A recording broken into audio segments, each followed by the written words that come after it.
Advisor comes with 3 tools that let you calculate and add additional fields to your tables. The first is an expression builder that will complete numeric, string, and conditional calculations. The second is a date parser, which will transpose a date field into a series of different date formats. And the third is a hierarchy wizard. Let's take a look using this simple project, which has 9,975 prospects. This could be a sales pipeline or a fundraising pipeline. There's a total proposal ask amount of $440 million, and they're staffed by 25 people. There's one primary table where each row is a prospect, and each prospect has a proposal amount and an expected amount, and then a series of other descriptive fields. So to access either of these 3 tools, you can either go to the toolbar up top, build expressions, opens the expression builder, parse dates, the date parser, and set up hierarchies, the hierarchy wizard. What I like to do is have the view menu open my task view, which takes me through a series of steps from loading data to designing pages to analyzing data, working with data. And here I also have those same wizards, and this is sort of a one place to get all of them. So let's look at first at parsing dates. I click Parse Dates. The date parser wizard opens up.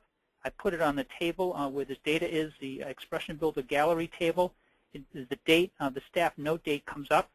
And then I have the option to parse that, and the form of this is it's a month, date, year with a timestamp. Let's say we want to change that into year, month.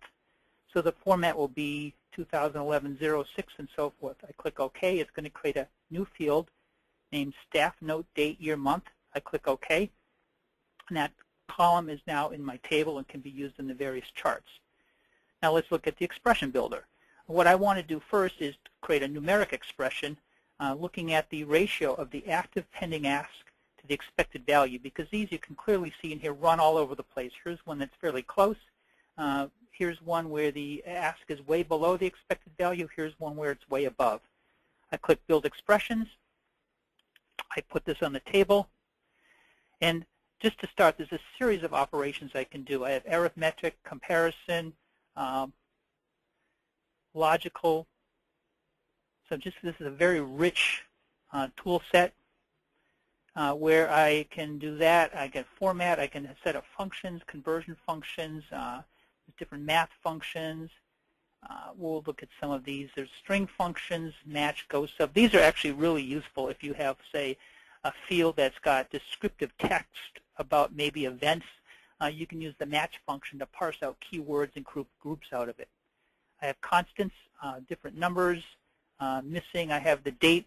The data was loaded from the source system, so I can do date calculations off of that and so forth. In this case, we want to create a very simple expression. We're going to call it ask to expected value. The table up here has my different fields. One of the fields in here is active pending ask amount. So let's take that. Let's divide it by the expected value. Put that here. And we're going to format this as a number with 2 digits. So I click Evaluate. It gives me a sample of the first rows of my tables. This is going to add a whole new field called Ask to Expected Value. And here the ask is 200,000. The expected value is 660. The ratio is 0.3. No ask, so 0, and so forth. So now let's put that in this table. Let's put the column in right to the right of expected amount. Open up the property configuration. There's a new field available, ask to expected value, is just calculated. Now it's available as one of the fields that I can put this chart on. I click OK. And let's bring this field over next to the 2 it's closest to. So I can quickly see I have a range, and I can sort on this. So here's some that are like really, really high. The other end, there's a bunch of zeros. So I've created a new field. Now the next thing, let's look at doing a string calculation. So suppose I want to combine city and state into one field instead of having it as 2 fields. Go to my expression builder, go to this table, call this city, state, go to the table, I go find the city, and then I want to probably put a comma in it. So typical string here, so I'm going to have city, comma, state. Click Evaluate, and so I'm going to put the, forgot a plus, So it tells me that I made an error.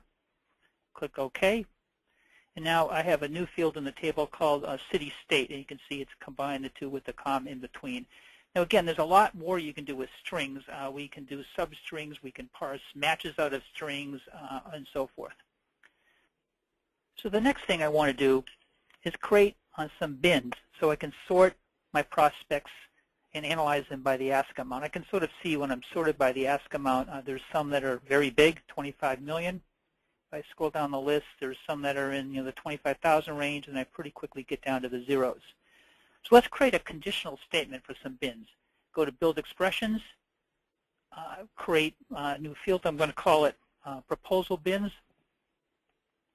And I've pre-typed this to speed this up here. So I've created a conditional statement that if the active pending ask amount is greater than or equal to 5 million, then call it A, ask 5 million plus. Else, if the active pending ask amount is greater than 0, so it'll be between 0 and 5 million, then B, ask amount is less than 5 million, else no proposal. I click Evaluate. Here's one where the ask amount was 200,000. It creates a bin or a field in the proposal bins B, ask amount less than 5 million, and so forth. So now I've created a new field. Let's tile it in a chart. I'm going to open the toolbar, put up a bar chart, put the bar chart on this table. There should be now a field for the proposal bins, the field I just created. You can see the other one, the ask to expected values in here as well. And here's the date, year, month. So those three fields I've just created are all in here. So let's click this one. We'll flip the chart around this way, tile it in, stick it up here so the format's a little better, maybe move this over here, give this page a little bit better layout. And so, actually, just to point out, I've colored by rating. So I've got this chart, which is the top rated prospects are red and the lower ones are blue. And here's my three bins. I'd like to actually sort this by the label. So let's change the sorta on this. We'll sort by label. Let's change the titles, make it a little cleaner. Don't need that. Call this number of prospects. And so now if I want to do a little analysis, I've grouped everybody who's got the 5 million plus proposals. I can sweep over that. 248 million, 31 prospects. Now that's out of my total pool of 440 million, so I've got a huge percentage up there. I can reduce down, kind of see where they are by rating. They are my top rated prospects. That's good. So there's an alignment there. What about this middle group? Between 0 and 5 million, 192, spread more. And then here's the ones that have no proposal, which is obviously the majority, but I've been able to quickly create some bins, which lets me in and do some analysis. And I might want to come back, here's my top, I can combine these things. This is my top 5 million plus proposals. I can now sort by the ask to expected value ratio. I can quickly see that some of them look really high compared to the expected value, so I probably have some concern there. Some of them are kind of more imbalanced down in here, and some of them actually look a little low. So by creating those two calculated fields, I've been able to transition from just looking at the data the way it came from the database to creating these metrics that I can start working with to cut subsets of the data and slice and dice it in different ways to see value. Now when I'm done, I can go back to my task view, which looks like I shut down. Go to the project workshop down here under work with data. This is also available from the view menu up top. If I open this, it tells me that I've got two tables loaded. Calculations, I've got 3 calculations I just did. Here they are. So there's a place in here where it summarizes everything in the project, and it shows me my 3 calculations and tells me if they're in use or not, and I click on it and I can sort of see where they're in use. So again, to summarize, Advisor comes with 3 tools that let you add additional fields to your data sets, an expression builder, which does numeric, string, and conditional statements, a date parser, which will parse a date field into a variety of different formats, and a hierarchy wizard that will let you set up hierarchies, and we did not see that today. Thank you for your time.